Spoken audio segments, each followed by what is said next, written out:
We're talking about businesses.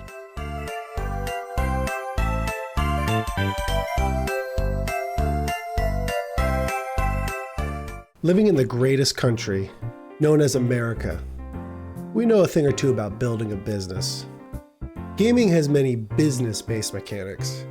They're either in strategy games or just suck. Let's talk about some good ones. The very first game that introduced this idea to me was Skyrim. When I finally got, what's her name? Ionis. What's her name? The basis of this mechanic is very simple.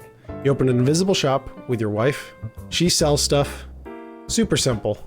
It's kind of cool just for them to add that to it, but there's not much to it. It's a little boring, to be honest. I wish they would have done more. Now, Skyrim has tons of mods that add cool shop mechanics and stuff. It is way too complicated for me, and I have not gone through the trouble of actually trying any of those out. But I know some of them are really good. Bye, Papa. Can I kill this thing? Oh! Why did you do that? The other business mechanic that I actually do enjoy, in some ways, is the Mount and Blade Bannerlord business mechanic. Now, you spend most of your time in this game fighting in wars, and that's how you make your money. But there are other ways. One of the ways to get you started making money, which is probably the easiest way, is through caravans.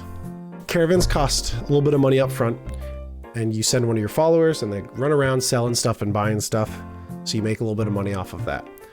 It's cool because you can add more people to their caravan. The only real downside to having a caravan is every once in a while it'll get attacked either by bandits or opposing kingdoms. The other option is buying a workshop. Now, how these are supposed to work is you buy a workshop and they produce either wine or food or whatever based off of the materials in the city. The only problem is this never works. It's freaking stupid. Every time I go in, I'll have it with the correct materials in the city and no money. I just lose money from having the workshop. So I don't mess with the workshops as much. Now, my absolute favorite business mechanic in video games is from GTA Online. Now, GTA has a lot of cool businesses. You can get into the drug business, you can sell cars. The absolute best, in my opinion, is the Nightclub. Easiest and the passive way to run it is you build up your reputation of your nightclub and tear down reputations of nightclubs around you. Those always end up having to do with either destroying cars from rival nightclub owners.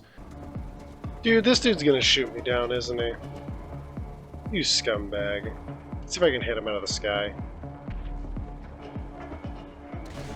Oh, I did! Oh my gosh. Oh no, he's definitely coming back for me. That's not good. As you build up your reputation, more people will do things like line up outside your nightclub, be inside your nightclub dancing. It's actually a really, really cool mechanic. The other way you can make money through your nightclub is through doing cargo missions. Now, you get cargo from GTA Online missions against other random players. After a little bit of time, you build up your cargo, you can go and sell it, and it gives you quite a bit of money. Now, another game with a very fun business mechanic is, surprise, surprise, Red Dead 2. Not the good version of Red Dead 2, but the sucky one, Red Dead Online, the one that they gave up on after like a year. Freaking sucks. They actually did have one really, really good update. That is the moonshine business. In the moonshine business, you buy a shack.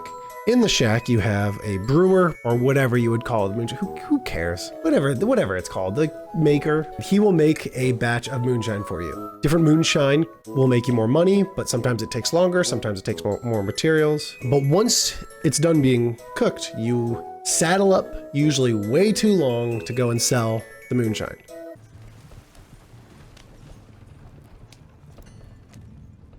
Oh, dude, it's barely broken. Doggone it. Alright, well, there's only one thing to do.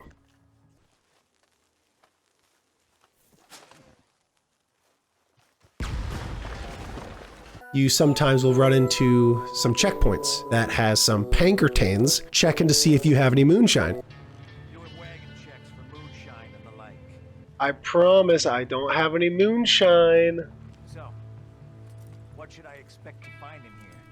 Moonshine. Now, the best part of the moonshine business is by far your underground bar where you have people that hang out. You can even buy a band that will play music for you, and you can even join in.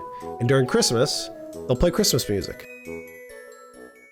Now, the game that I really am excited to talk about is a game called Calico. Now, I found this game, what I thought to be as a joke during my indie backlog streams a couple years ago. And this game is 100% a furry game. You play as a cat human, super hot, and this game slaps. All right, and...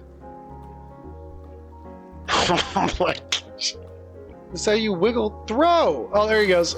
Now this game centers around your cafe. Change the way your cafe looks, you can change the color, you can add decorations, you can put chairs wherever you want. The coolest thing about this game is that it is straight up a living world. The different people, now there's only like 20 people in the game, but they all have their own things. Whether they're just standing around, talking with other people, at some point in the game, they will just start waltzing over to your cafe. You could be pissing in the corner on the opposite side of the world, and you'll just get a couple bucks.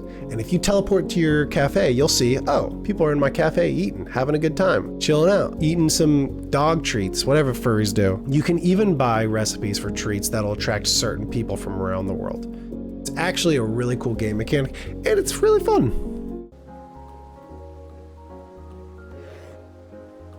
Hey, you want a polar bear?